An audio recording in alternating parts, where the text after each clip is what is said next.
Ito na po mga kababayan ang pasabog po natin. Nagsimula na po ang hearing ni Tatay Digong.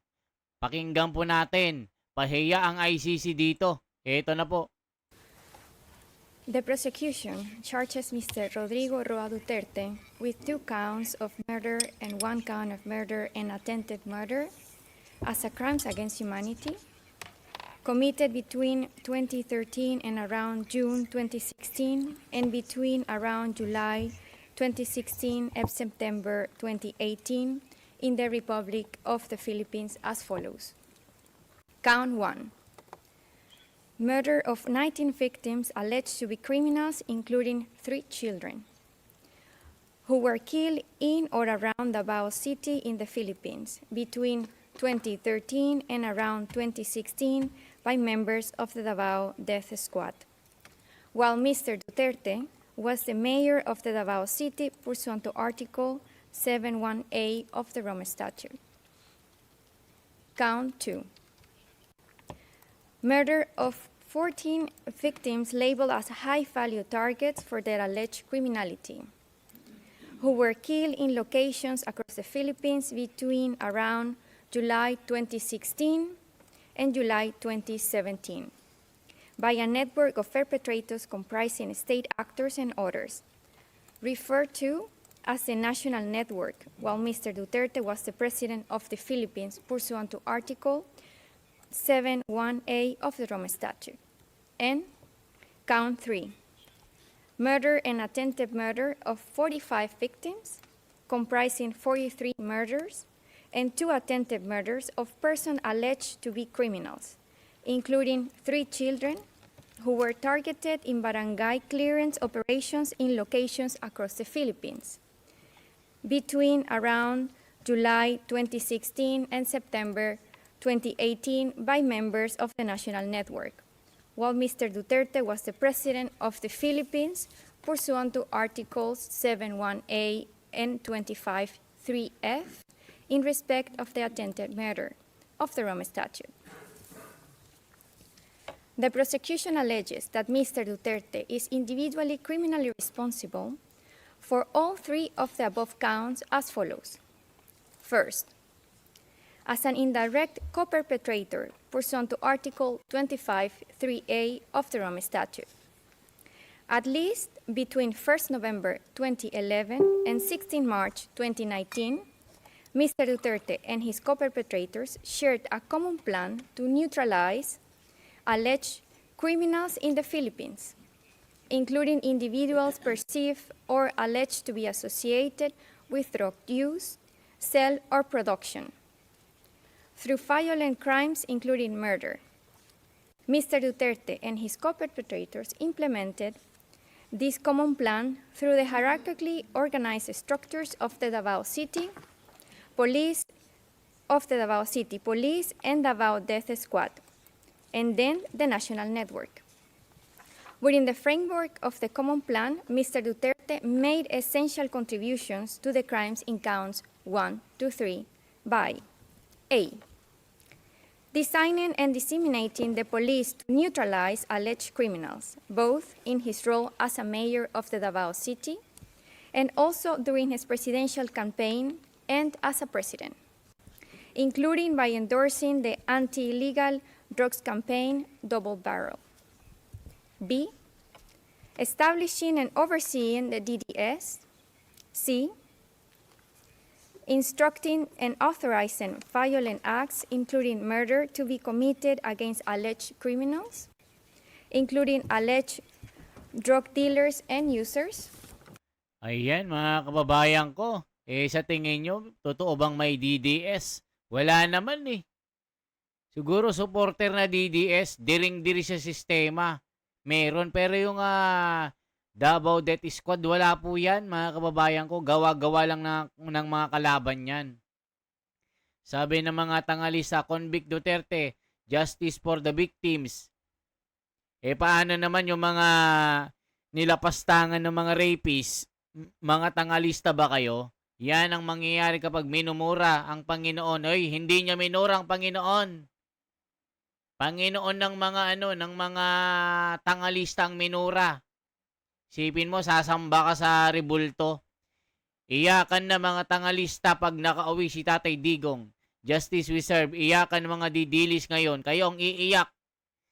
I-convict na yan ng hindi pamarisan ng mga anak ng na may mga saltik. O, kita nyo. Paano pag kayo, pinasok na mga rapist ang mga anak nyo dyan habang natutulog? Ano kaya? Baka tawagan nyo si Tatay Digong na maging presidente agad. Yari mga tangalista, may saltik kayo. Sabi ni Jason Sonsa ng Davao City. D.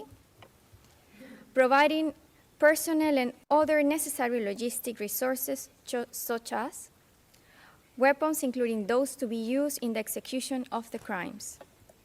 E. Appointing key personnel to positions which were crucial to the execution of the crimes. F.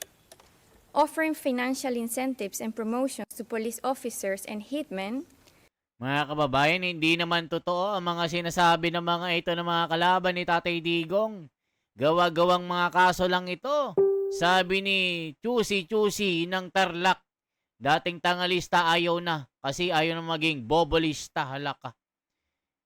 O, di ba? Mga tangalista talaga eh. We will share personal information outside of Google if we have good faith, believe that disclosure of the information is reasonably necessary to respond to any applicable law, regulation, legal process, or enforceable government request. We share information about the number and type. Ano yun?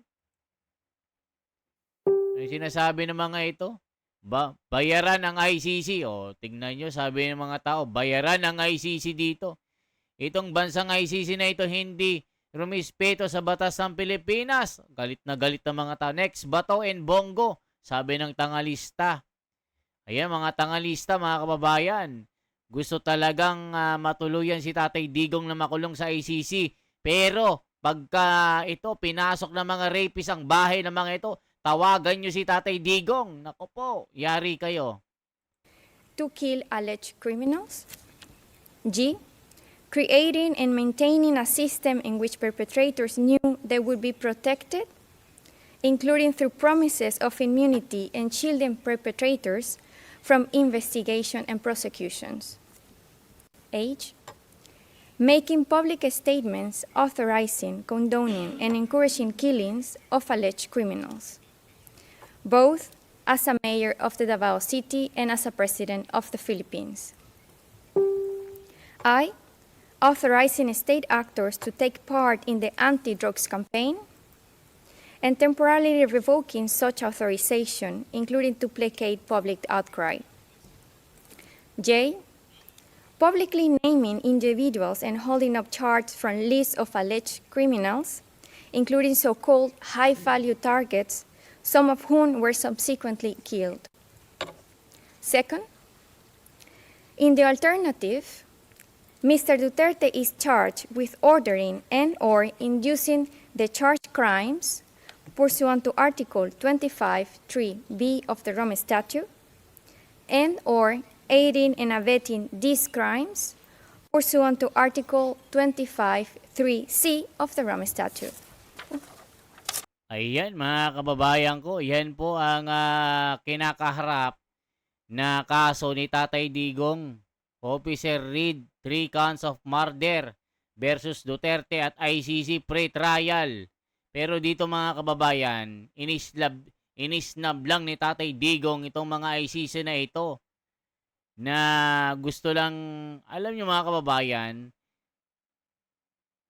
itong ICC na ito, gusto lang talagang patagalin ang kasong ito para may sahod sila. Para tumanggap sila ng mga donasyon, halaka. O, tignan nyo mga kababayan, mga komentohan, mga tangalista. By Digong nyo, tignan nyo, nagbababay na sila. Pero paano pagka kayo nilapastangan ng mga adik? Baka tawagin nyo. At magdasal kayo sa inyong mga puon. Sana bumalik si Tatay Digong. O, yari kayo. Ngayon magyabang ang mga senador at congressman na nagtatanggol kay Digong nyo. O mga tangalista, sina Bato, Bongo, Agbayal de Danao, Aguirre et al. Lahat yan Pagbayarin mga tangalista ito. Pag tangalista, huwag kayong maniniwala. Kind of funny, there's African judges involved in ICC because there are millions of deaths in Africa due to ethnic religious wars, corruption, rebels, and so on and so forth. Don't forget the beheading as well. Naku po. These bunch of hypocrites, drug of war was made due to rampant issue with drugs. People of the Philippines supported it. How about the justice for those families destroyed by the drug dealers? Those families that their daughter was. O, tignan nyo, ayoko nang basahin. By, alam nyo na, next, Bato and Bongo. Tingnan mga tangalista. Mas marami yung may gusto kay Tatay Digong. Majority ng mga Pilipino gusto ang kanyang polisiya. Ang mga ayaw lang yung mga durugista. Grabe. Matagal-tagal sa kulungan, kaya Bato, wag ka na magpakita. O, tingnan nyo. What you sow, what you shall you reap. O, mga tangalista, hayaan nyo ng mga ito. Alleged lahat. O, alleged lang, mga kababayan. Nangangatog na ang mga tangalista pag uwi ni Tatay Digong. Halaka, yari kayo. O, mga tangalista, justice we serve. Iyakan ng mga didilis ngayon. Tingnan nyo. Kayo, mga tangalista, kayong iiyak pag si Tatay Digong ngayon umuwi na. Yari kayo dito. Okay mga kababayan, yan lamang po ang ating bahagi. Sana po i-like, i-share po ang video ito. Salamat. Ito po si The Wonders Philippines for transparency, for a better democracy. Mabuhay po.